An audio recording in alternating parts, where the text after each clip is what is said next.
Demain, la relève, c'est tout un tas de personnalités qu'on n'a pas encore vues, qu'on ne connaît pas très bien, avec plein d'idées nouvelles, qui brisent un peu les codes pour faire en sorte que le pays avance plus vite et avec des valeurs plus profondes, ce qui, je crois, nous manque un peu ces derniers temps. C'est pas simplement une relève générationnelle, c'est avant tout une relève qui change un peu et veut bouger les lignes, notamment probablement en donnant plus confiance en l'entreprise, en ayant un changement effectivement dans le management, en exprimant un peu plus effectivement ses valeurs, en exprimant un peu plus ses émotions.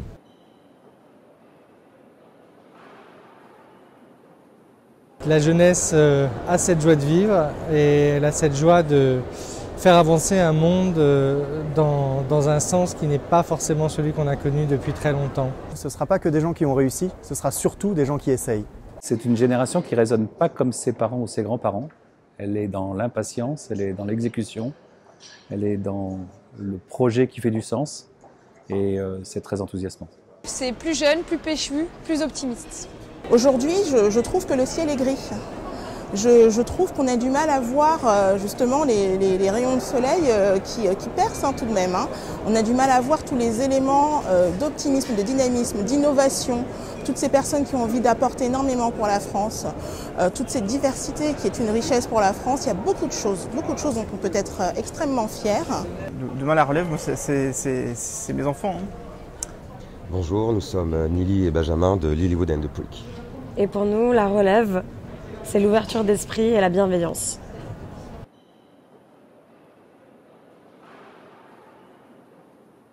Il y a un sentiment un peu généralisé de défaillance du leadership et qui peut peut-être nous amener tous à nous sentir responsables de notre espace, de notre relation aux autres. C'est tout changer parce que ça ne marche pas et donner le pouvoir aux jeunes et aux femmes, aux minorités, à tous ceux qui sont prêts à faire péter ce système pour qu'il soit plus sympa.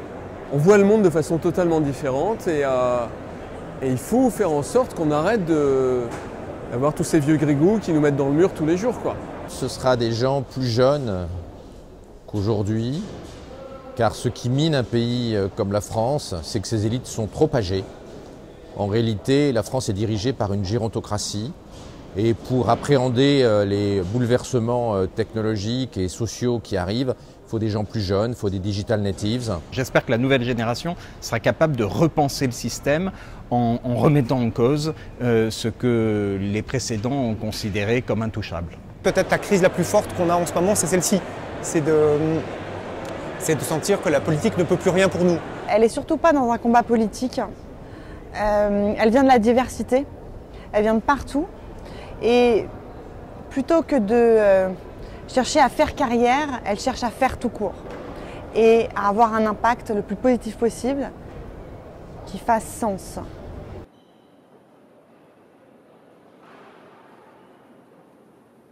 Créer des nouvelles technologies qui changent la vie en mieux pour les personnes, les usagers. Et c'est vraiment utiliser la technologie comme un levier pour créer un monde qui fonctionne mieux, qui est plus simple, plus transparent. Et j'aime bien parler de solidarité par la donnée. Et en fait, c'est utiliser tout ce flux de données qu'on est en train de générer aujourd'hui pour une meilleure qualité et plus de solidarité. Pour moi, c'est ça demain. C'est découvrir la façon dont le numérique va révolutionner la façon dont les patients sont traités et réduire ce qu'on appelle l'aléa chirurgical, l'aléa médical, de façon à traiter les patients de façon beaucoup plus efficace et beaucoup moins invasive. C'est les objets, c'est les machines, c'est les robots qui prendront le relais de l'économie uniquement digitale. On a vécu 10 ans d'échange de fichiers, d'informations numériques. Je pense que la relève, ce seront les machines, les imprimantes 3D, les objets connectés. Donc une économie plus tournée autour de l'objet, de la matière et moins de l'immatériel. Peut-être aussi se poser la question de à quoi ça sert, où on va, est-ce que le progrès est une fin en soi, sûrement pas, et du coup le progrès est au service de quoi? C'est un monde incroyablement meilleur, avec les nouvelles technologies, avec les nouvelles énergies, avec ce qu'on sait faire en France depuis toujours, c'est-à-dire innover et croire en un avenir meilleur justement pour le reste du monde. C'est celles et ceux qui auront envie de construire une économie nouvelle, durable et surtout optimiste. Souvent les médias pensent que c'est le catastrophisme ou le trash qui fait vendre, et dans nos opérations, ils augmentent leurs ventes parce que justement on parle des solutions et de ce qu'il y a de positif.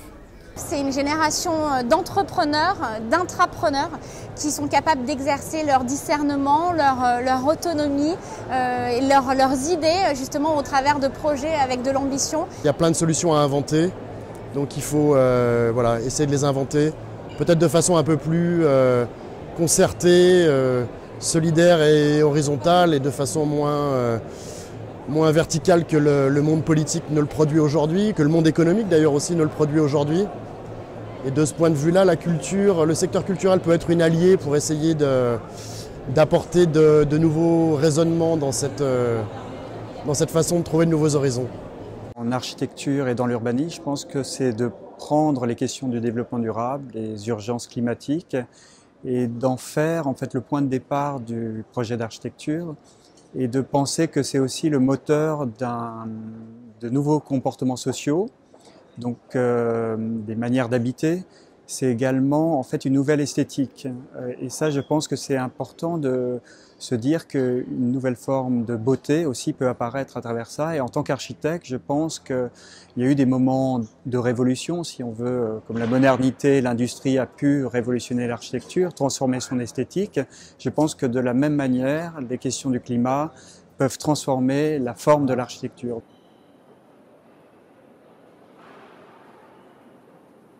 Qu'on ait une relève qui soit ouverte sur le monde, qui soit curieuse et qui ait à cœur le lien social. Pour moi, une relève, elle doit à la fois penser à sa propre réussite et à la réussite de la société dans laquelle elle se trouve. Elle sera ouverte, européenne, mixte et intégrante. Je suis une militante pro-européenne. Je pense qu'il faut vendre les valeurs de la belle Europe, de ce que l'Europe a accompli pour la paix et fera pour les générations futures. Pour faire de la France le leader européen, pour faire de la France le pays des Lumières en Europe. Il faut simplement accepter de se transformer sans perdre nos valeurs. C'est à la fois s'occuper, avoir une forte conscience de ce que c'est que la France et regarder le monde entier. C'est être très conscient de notre passé et regarder vers le futur.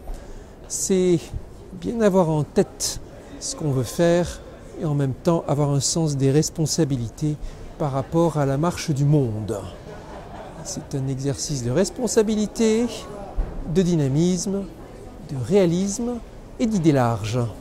C'est un ensemble de gens influents qui co-construisent ensemble une vision sociétale avec le progrès technologique, la société, la politique, le social, l'humain, avec l'humain au centre, et qu'on se pose réellement la question de cette convergence de tous les changements qu'on est en train de vivre. Comment est-ce qu'on va l'agencer, le construire en une société meilleure ?